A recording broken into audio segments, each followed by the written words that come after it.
എല്ലാ അമ്മമാരും നല്ലതാണെന്ന് ദയവായി പറയില്ല സാറേ. ഈ അടുത്ത് ഒരു സ്കൂളിലേക്ക് എന്നെ ക്ഷണിച്ചു.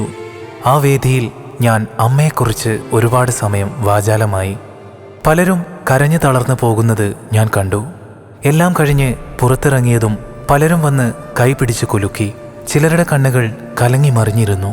കാറിലേക്ക് കയറാൻ നേരം തലമുടി പറ്റെ വടിച്ചു കളഞ്ഞ ഒരുവൻ എൻ്റെ കയ്യിൽ കയറി പിടിച്ചു. കൈ നൽകാനാവുമെന്ന് കരുതി അവൻ്റെ നേരെ ഞാൻ വലതുകൈ വെച്ചു നീട്ടി. അവനത് ശ്രദ്ധിക്കുക പോലും ചെയ്യാതെ എന്നെ രൂക്ഷമായി നോക്കി. മറ്റെല്ലാ കണ്ണുകളും വേദനയിൽ കലങ്ങി മറിഞ്ഞു കിടക്കുമ്പോൾ അവൻ്റെ കണ്ണുകൾ മാത്രം തീജ്വാലയുടെ നിറമായിരുന്നു. സാറേ, നിങ്ങൾ ലോകം കണ്ടിട്ടുണ്ടാവാം. മനുഷ്യരെക്കുറിച്ച് എഴുതാൻ വേണ്ടി മാത്രം അവരുടെ ഹൃദയങ്ങളിലേക്ക് സഞ്ചാരം നടത്തിയിട്ടുണ്ടാവാം. പക്ഷേ നിങ്ങൾ കണ്ടത് മാത്രമാണ് ലോകമെന്നും അത്രമാത്രമാണ് ജീവിതങ്ങളെന്നും നിങ്ങൾ കരുതരുത്. അതിനപ്പുറം ചില ജീവിതങ്ങൾ കൂടി ഇവിടെയുണ്ട്.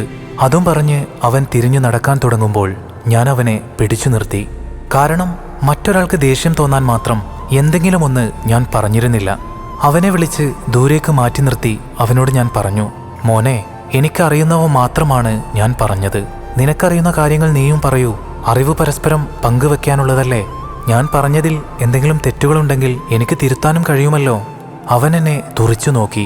ശേഷം മെല്ലെ അവൻ്റെ മുഖഭാവത്തിൽ മാറ്റങ്ങളുണ്ടാവാൻ തുടങ്ങി. എന്നോട് അവനുണ്ടായിരുന്ന വെറുപ്പ് കാറ്റിൽ അലിഞ്ഞ് ഇല്ലാതാവുന്നത് എനിക്ക് അറിയാൻ കഴിഞ്ഞു. അവനെൻ്റെ കയ്യിൽ പിടിച്ചു എൻ്റെ മുഖത്തേക്ക് നോക്കി.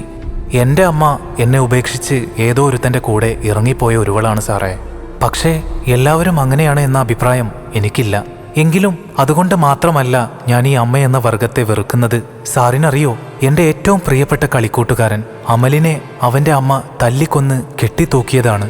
അവനെന്നും എന്നോട് കരഞ്ഞുകൊണ്ട് പറയുമായിരുന്നു, അമ്മ എന്നെ കൊല്ലുമെടാന്ന്.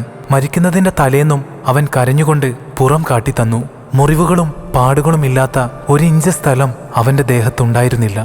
അവൻ്റെ കണ്ണുകളിൽ നിന്നും നീർത്തുള്ളികൾ താഴേക്ക് കുത്തിയൊഴുകി. എനിക്ക് ഹൃദയം നൊന്തു. പോലീസ് കേസെടുത്തില്ലേ?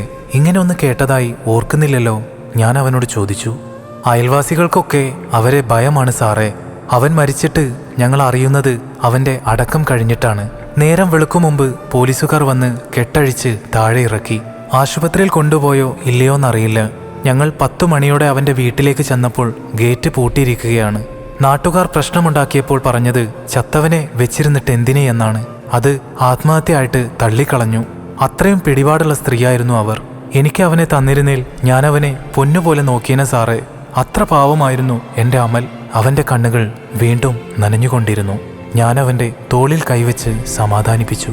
എന്ത് പറയണമെന്നറിയാതെ കുഴങ്ങി നിന്നിരുന്ന എന്നോട് അല്പം കഴിഞ്ഞിട്ട് അവൻ പറഞ്ഞു, സാറേ, അമ്മമാരേക്കാൾ കരുണയുള്ള ആരും ഈ ലോകത്തില്ല എന്ന സാറിൻ്റെ വാക്ക് ഒരുപക്ഷെ സത്യമായിരിക്കും. പക്ഷേ സാറത് പറയുമ്പോൾ കേട്ടിരിക്കുന്ന ആയിരങ്ങളിൽ ഞങ്ങളെപ്പോലെ ഏതെങ്കിലും ഒരുവനുണ്ടെങ്കിൽ അവൻ്റെ ഹൃദയം 100 കത്തികൾ കൊണ്ട് ഒരുമിച്ച് കുത്തുന്നത് പോലെയാണ് സാറേ.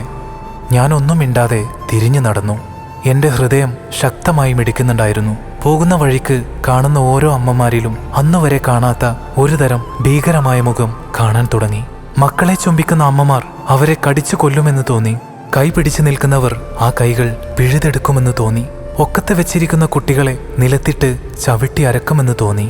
ഈ ലോകം ക്രൂരമായ അമ്മമാരെ കൊണ്ട് നിറയുകയാണോ? ഞാൻ കണ്ണുകൾ പൊത്തിപ്പിടിച്ചു. രചന അമീൻ ഖലീൽ. അവതരണം സാം ഷമീർ.